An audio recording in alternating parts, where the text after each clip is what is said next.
Colombia's aggressive driver mentality. A Venezuelan friend once told me of a saying in her country: the Colombian can never lose.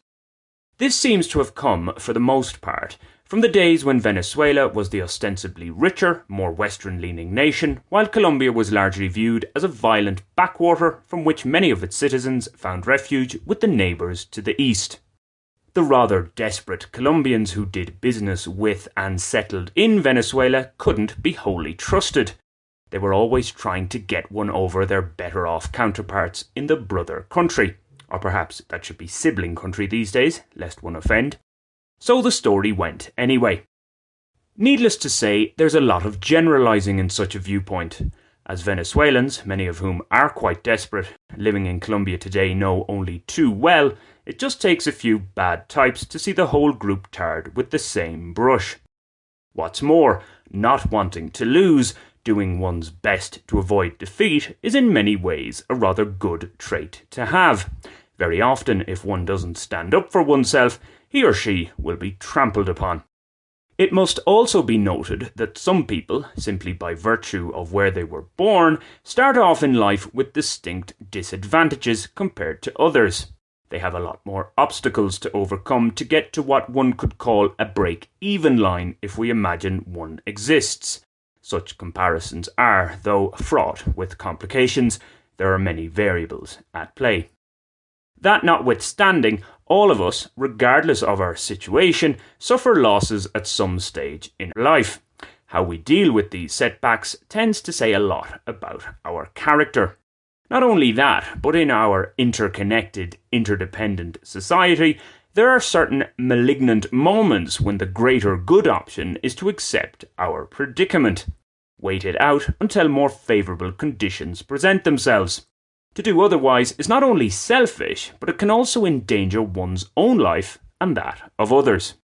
Alas, human anxiousness to get ahead at all costs can override such judgment, if it exists in the first place, that is. Coming back to the Colombian can never lose idea and, I'll add, to heck with everyone else, one place where it can be said this does exist without being accused of wild generalising is on the roads.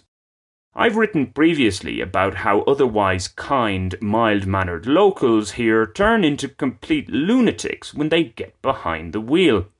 Observing this behaviour as a passenger is one thing, frightening as it often can be, but actually entering this high-stakes race as a driver allows one to get a better idea of the maniac motorist mindset. For an idea, think of those rather fatuous Fast and Furious movies. Appropriately enough, if you happen to find yourself on a bus with TV screens in Colombia, it's practically guaranteed that a Fast and Furious flick will be shown. More specifically, the mentality is not an inch. That is, if one leaves the slightest space between vehicles, it will be exploited. Even in a long line of barely moving vehicles, many drivers believe that their time is all that matters. With the merest break in oncoming traffic, they'll overtake as many cars as possible, safe in the knowledge that they'll be able to force their way back into line when the need arises. Such utter contempt for fellow humans can also be seen in queues at supermarkets and such like. In a futile effort to combat this, tailgating is the norm, a vicious circle of sorts. Gradually reducing speed when there's a red light or slower vehicles ahead appears to be frowned upon. Frantic braking is what's expected. When you mix that in with an apparent inability to go through the gears, it's little wonder cars seem to need more servicing here compared to other places.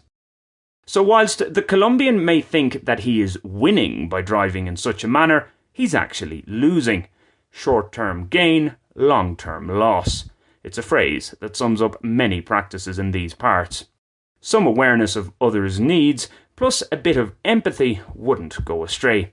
Indeed, it could be the road to fewer losses and more wins for all interested parties. It's certainly worth navigating, at least.